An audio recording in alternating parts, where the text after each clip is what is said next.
آنچه در جزیره آرزوها گذشت. رقابت بین شرکت کننده ها ضعیفترین رو نشون داد. عالی بود.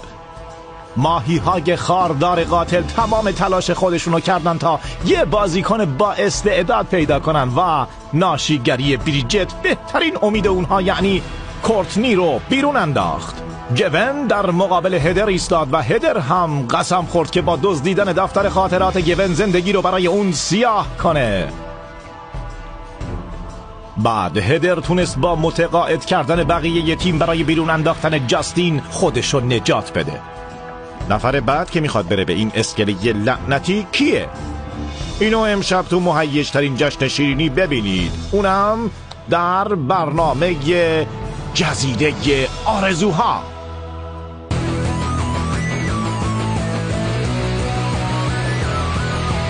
میخوایم بریم با هم جزیره، اونجا باید خیلی خوب باشه. میخوایم بریم با هم جزیره، اونجا باید توپ به توپ باشه. چه خوش میگذره میریم ساحل و آفتاب میگیریم، بعدش میریم ماهی گیریم. شبها میریم تو جنگل میخندیم و آزاد میشینیم. چه خوش میگذره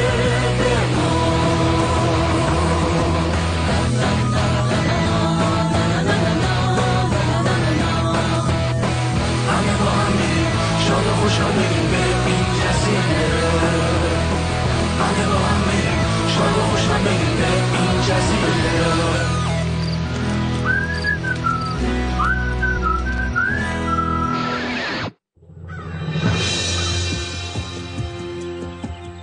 بچه ها، رقابت امروز مهارت های زنده بودن شما در بیرون رو آزمایش میکنه. بهتون دروغ نمیگم، بعضی از شما ممکنه زنده بر نگردید.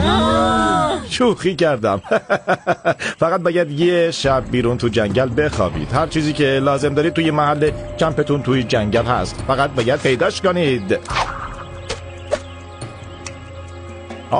راستی مراقب خرسان باشید. چند تا از کارآموزا رو قبلا از دست دادیم. اولین تیمی که برای صبحانه برگرده شکست ناپذیر میشه. خب برید. چی شنیدم؟ فرمودن خرس؟ من یه دفعه با خرس روبرو شدم. کلش روی تاقچه شومینم خیلی خوشگله. یه دفعه من یه خرس دیدم که داشت آشغالمونه میخورد. شاهی اسپاگتی از دندونای گندش آویزون بود، مثل خون و اینجور چیزا. خیلی وحشی بود. ما فکر کردیم داره گربه همسایه سیمبا رو میخوره. بعدش فهمیدیم که فقط یه هفته‌ایه که گم شده بوده. تو اسپاگتی نخوردی که هان؟ خوبه بریم.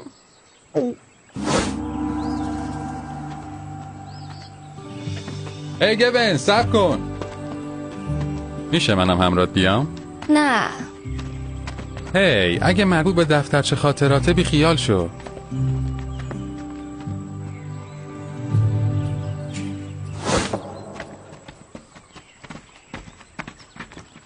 سیدی نگاه کن زغالخته.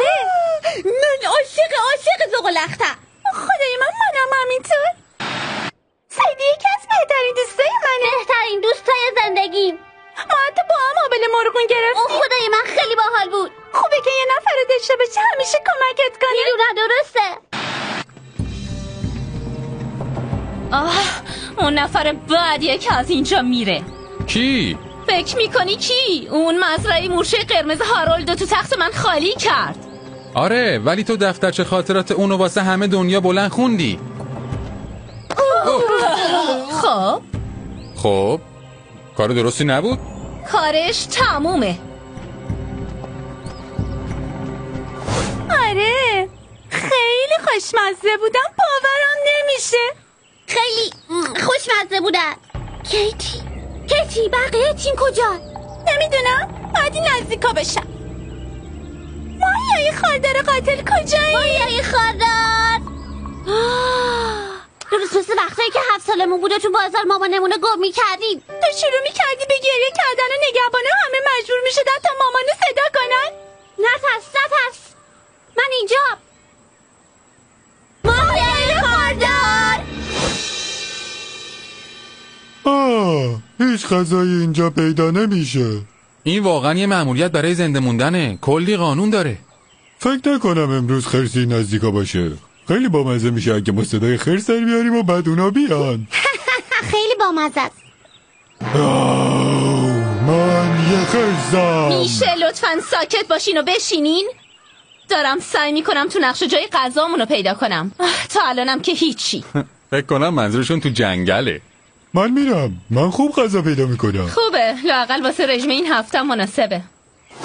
تو نمیدونی کجاییم نه؟ آره باشه نه، ولی به هیچ وجه تقصیر من نیست. تا حالا توجه کردی همه درخت شبیه‌ان؟ میدونستم نباید به حرفای تو گوش میدادم. چی؟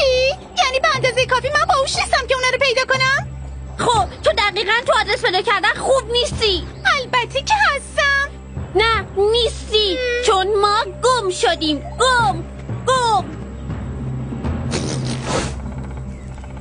من خیلی گشنمه.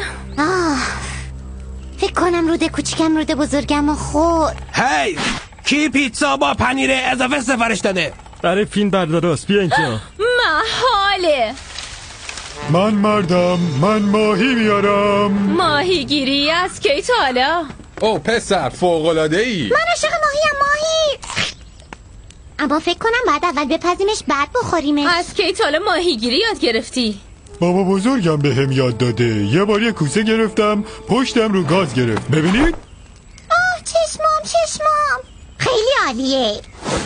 من بلدم رانندگی کنم. تو دختر پیاده کی باهوش داره؟ باشه سفر پارسال یادت نمیاد؟ باورم نمیشه اونا یادم میاری. اون روز یه لباس شنای ناجور پوشیده بودم. تو ماشین مامانو کوبوندی به یه کلبه. اون کاملا تو نقطه کور دید من بود. حالا که چی؟ اگه من نبودم واسه بازار رفتن باید سوار اتوبوس میشدی. خب اگه منم نبودم تو نمیتونستی راه بازار رو خودت پیدا کنی. من میدونم همه مسیر بازار رو بلدم. اگه به خاطر من نبود تو حتی تو این برنامه هم نبودی.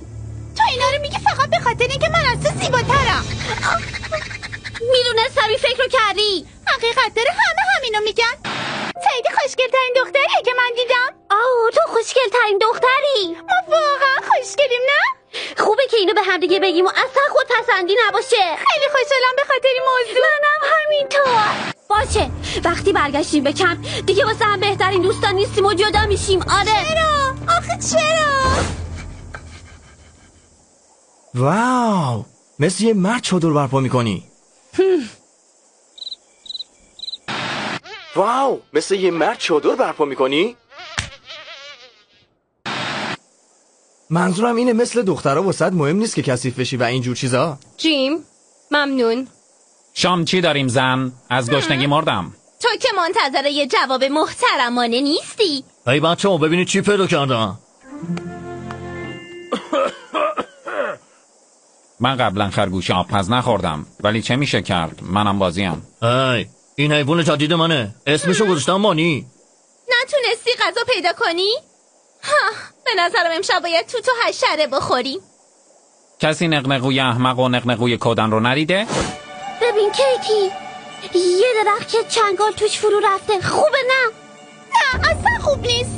ما الان 2 ساعته که داریم دور خودمون میگردیم. من دیگه واقعا خسته شدم.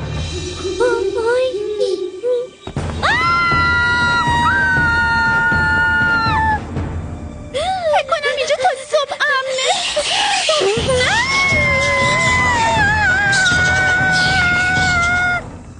ما اینجا میمیری. خب آتیش داغه، ماهیا دارن کباب میشن، چادرم که برپاست.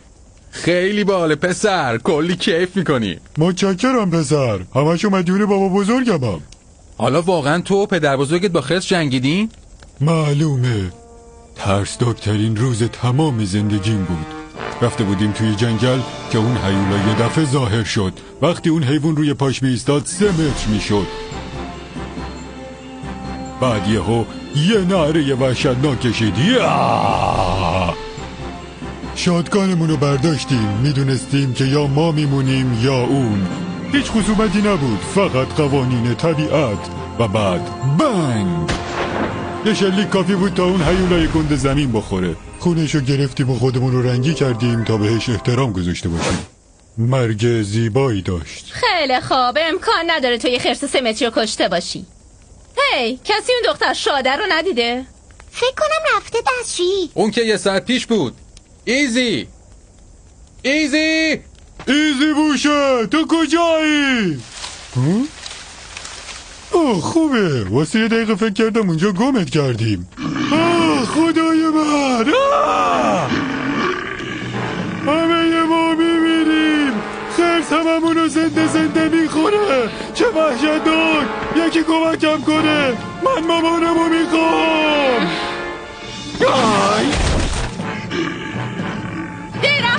درختو برین بالا.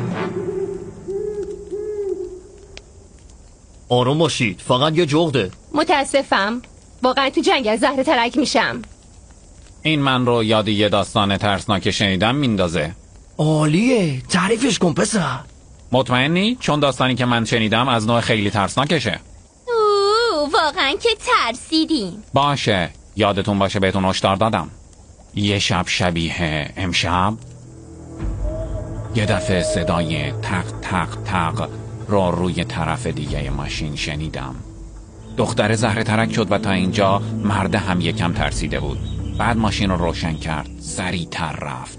وقتی به خونه دختره برگشتن، در رو باز کرد و جیغ زد، چون اونجا از دستگیه در چنگک خونالود آویزون بود. میگن که این قاتل هنوز زنده است و توی این جنگل اینور و اونور میره. میتونه واقعا هر جایی باشه، ممکنه همین جا باشه.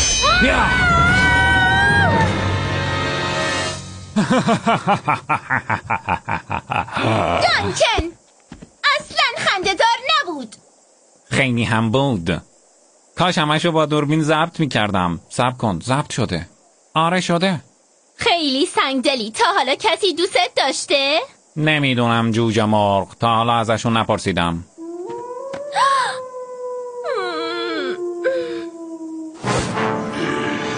خب ما حالا باید چی کار کنیم؟ به من یکی نگاه نکن. نظر تو بود که بیایم بالای درخت. خب چرا از متخصص شکار خرس نمیپرسین؟ هی اوون، حالا چی؟ من از کجا باید بدونم؟ رفیق، خودت گفتی یه خرسو کشتی. داشتم نمایش بازی میکردم بابا. همش تقصیر توه. اگه اون صدای خورناسو در نمیوردی هرگز به سمت ما نمیومد. به خاطر اینکه زنده هم معذرت میخوام. هی راحتش بذارین. اون واسه ما ماهی آورده. هی ماهی ما رو ول کن. احتمالاً قبلا ایزی رو خورده. پس دیگه نباید گشنه باشه. چیه؟ این راز بقای سازگارتریناست. حتما اونم مثل کدی شلوارشو خیز کرده.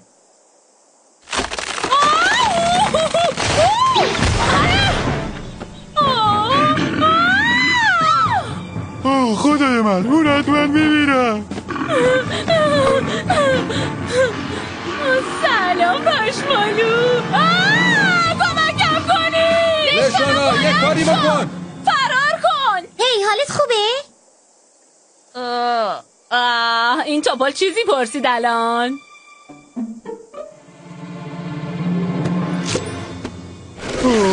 خدای من، انتظار یکی رو نداشتم. باشه، من الان گیج شدم خیلی. تو چی؟ یه دیوونه روانی؟ فکر کردم بامزه میشه. باشه اون خیلی بامزه بود. مثل اون یه خرسه اونم و همه قراره بمیریم. کمک منم رو میخورمتون. انگار واقعا میتونستم این کارو بکنم. خیلی باحال بود. خب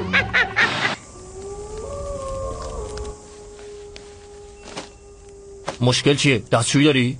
وحشتناکه، ولی میترسم چادر رو ترک کنم. آره منم همینطور.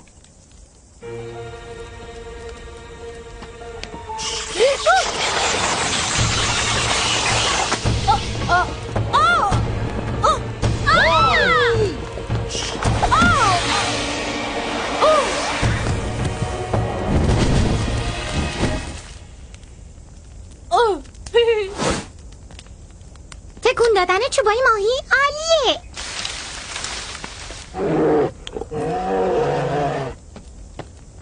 وای اون لباس خیلی عالیه. یعنی فکر کردم مال من خوبه ولی یکی خیلی بهتر از مال منه.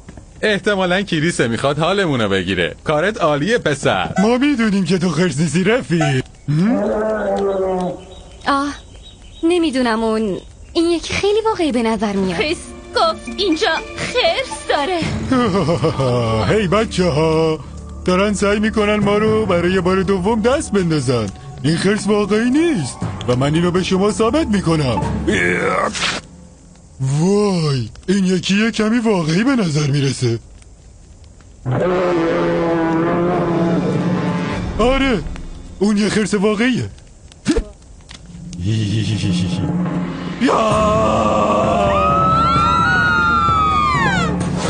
عالیه، واقعا خوبه بریجیت، چون دیگه جایی واسه خوابیدن نداریم. هی ملکه آروم باش، چیزی نیست، آروم باش. آروم باشم؟ میگی آروم باشم؟ از این بدتر نمیتونست باشه.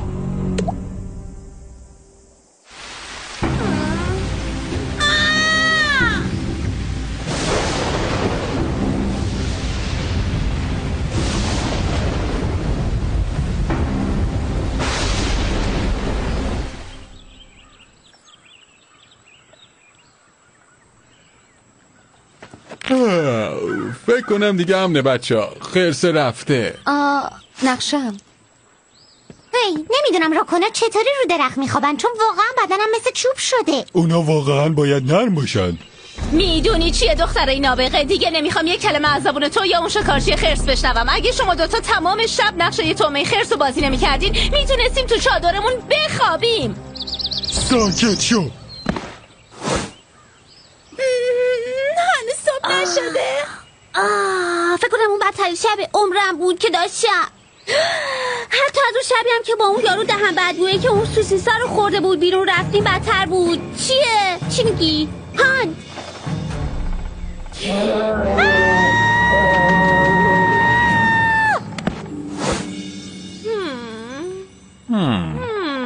صبح بخیر آفتاب صبح. خدایا چطور جرأت کردی؟ من آروم به پشت خوابیده بودم و سعی می‌کردم یکم بخوابم. این تو بودی که منو بغل کردی. تو یه هیولایی. از این بدترش هم شنیدم. خب من واسه تو فیلم میگم که خواب بودم تو بغل اون انسان میمون نما، کاملا بیهوش بودم، پس در واقع انگار اصلا اتفاقی نیفتاده اصلا.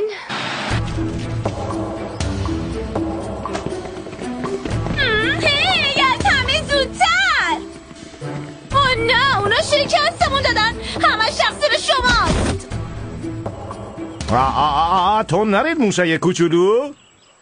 انگار ماهی های خاردار قاتل چند تا از ماهی هاشون رو گم کردن. منظورت کیدی و سیدیه؟ مطمئنم دیشب اونا رو گرگ خورده. لعنتی. موفق شد. حالا جامون امنه. ای وای بچه ها باور نمی کنین ما گم شدیم و درگیر یه دعوای مسخره بودیم. بعد خرس گنده اومده نرکش این چه قلم روی منه، برید بیرون. ما هم مجبور شدیم فرار کنیم، خیلی ترسناک بود. سیدی خیلی متاسفم که بهت گفتم ازت خوشگل ترم. منم متاسفم که ماجرای کلبه رو دوباره گفتم. متاسفم که گفتم خیلی گنده ای، تو صندلی جا نمیشی. تو گفتی؟ تو روت نه. به هر حال فعلا جامون امنه و تو بهترین دوستم، یا عاشقتم. خب من دوست دارم. شما دوتا رومانتیک بازیتون تموم نشد؟ خوبه، چون به لطف شما ما همین الان مسابقه رو باختیم. خیلی خوب بچه ها، ماهی های خاردار کشنده میرین خونه. موش ها، یه سفر که همه ی هزینش پرداخت شده به شیرینی فروشی میرید.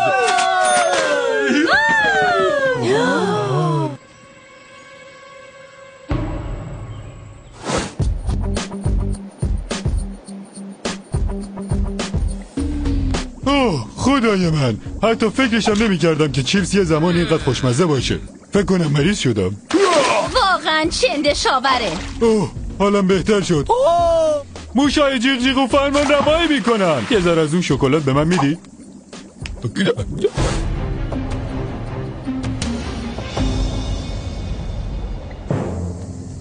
همه رأی هاتون رو انداختید. شرکت کننده که شیرینی نمیگیره مجبور سریعا بره به اسکله بازنده ها، سوار قایق بازنده ها بشه و از اینجا گورش رو گم کنه و دیگه نمیتونه برگرده هیچ وقت. میبینم همتون امشب خیلی خسته اید. از شیرینیتون رو پرت میکنم. کورتنی، دانکن، بریجت، دیجی، هارولد، جف، تایلر. خانوم ها، این آخرین شیرینی عصر امروزه. سعیدی. نه، چرا کیتی؟ چرا اون؟ این عادلانه نیست. نمیتونم این کارو بکنم. من تا حالا هیچ جا بدون کیتی نبودم. ما باید با هم باشی وگرنه من میمیرم.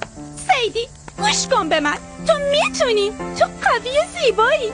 حتی شاید باهوشتر از من باشیم. تازه تو بالترین دختری هستی که من میشناسم. باید به خاطر جفتمون این کارو بکنیم. من دلم برات تنگ میشه. بیشتر. منم دلم برات تنگ میشه. اصلا راه نداره. ما بیشتر. نه من بیشتر. مطمئن باش. خداحافظ.